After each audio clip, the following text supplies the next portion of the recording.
listed. How did it feel when you found out that you were being expressly targeted by a government document based on your reporting? It was chilling. I mean, it's disturbing.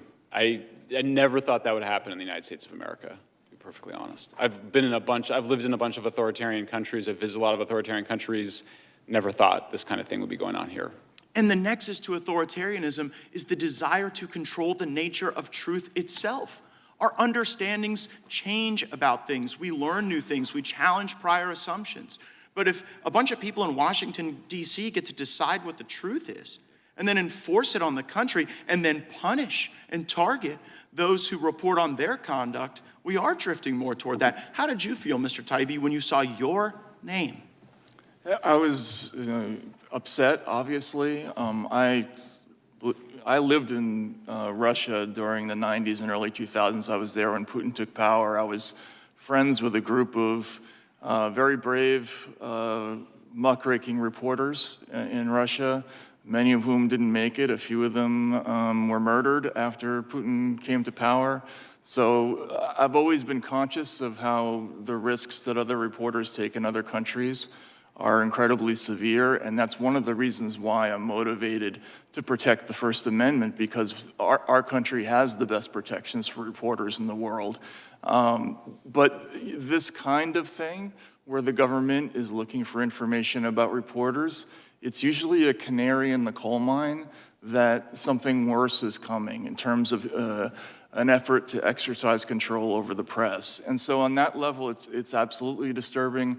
Also, the Aspen Institute report that we published today, talked about today in the Twitter Files thread, one of their recommendations was that the FTC be empowered to have unlimited power to search all data of private companies so that they could more freely and more accurately search the speech of ordinary citizens. So as we're trying to put downward pressure on the government's expanding authority to be able to engage in what we see mostly from dictatorships, what you're reporting and what you're observing is that actually they view this as a growth industry, the information business, right?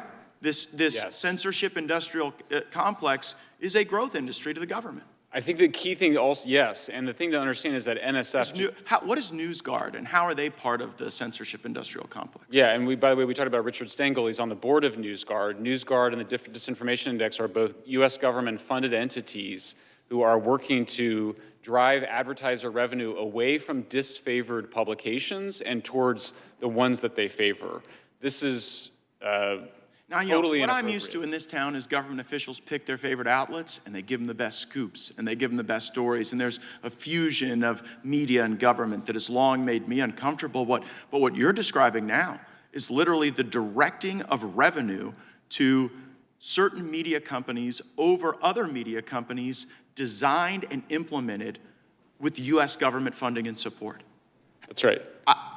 That is an astonishing, if we do not take a look at NewsGuard, we have failed. And you talk about the brave reporting that occurs and what it subjects you to. I would suggest there's also political bravery that I have observed. While we've only heard from Democrats on this panel attacking you, discrediting you, a lot like they've tried to attack and discredit FBI whistleblowers who are truth tellers, there are brave Democrats who still believe in free speech, and I would advise my colleagues to look at the comments of Ro Khanna, who has been deeply, deeply concerned about this weaponization of government, and he believes these Twitter files are indeed worthy of our focus and our energy, and that is exactly what we are going to do. I yield back. I think the gentleman would now recognize the gentlelady from New York. I still have